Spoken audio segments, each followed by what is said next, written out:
John Calvin was born in Nyon near Paris on the 10th of July, 1509.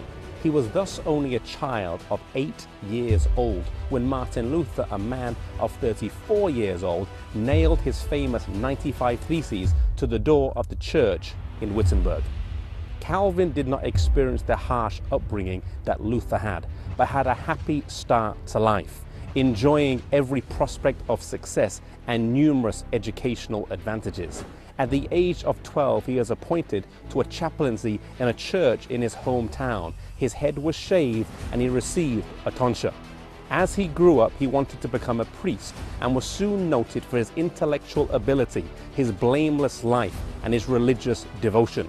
It was confidently anticipated that he would grow up to become a great defender of the Catholic Church. Calvin had heard of the new doctrines with a shudder, not doubting at all that those who believed them, the heretics, were worthy and deserving of the fires to which they were often taken.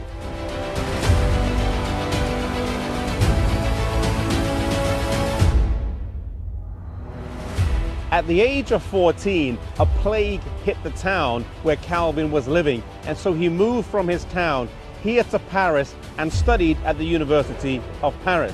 An interesting coincidence took place whereby one of his fellow pupils was a boy by the name of Ignatius Loyola. Ignatius Loyola would grow up to found the Jesuits, a movement very, very different from the one that Calvin would lead later in his life.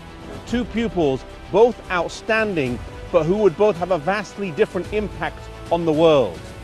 Calvin later on left studying for the priesthood and went to study law after his father's footsteps and after his wishes as well. He completed his doctorate in law at the University of Orleans, but after the death of his father, he would reevaluate his course and direction in life. Calvin's cousin had joined with the Reformers, and whilst in public when speaking with him, Calvin would strongly defend the positions of the church and reject new teachings. When he was alone, he would ponder the words. Conviction of sin gripped him. He saw himself without an intercessor. Confession and penance were resorted to in vain, but none could bring about peace. One day he decided to visit a public square and he witnessed the burning of a martyr. He was filled with wonder at the expression of peace that was on his face, and he contrasted this with his own feelings of emptiness, doubt, and darkness.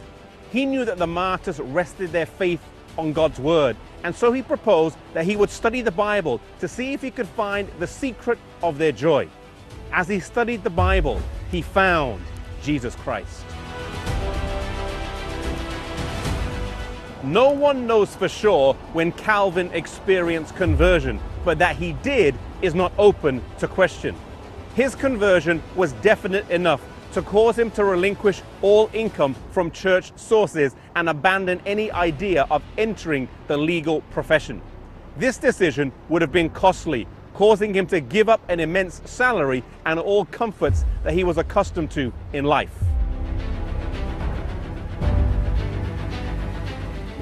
Calvin joined a small band of Protestants and preached the gospel from home to home for 2 years. The authorities were determined to capture him and kill him, and they came to his place of abode. But due to the quick thinking of some of his friends, they detained the officers at the door for long enough to allow others to lower him out of the window, and he was able to flee the city.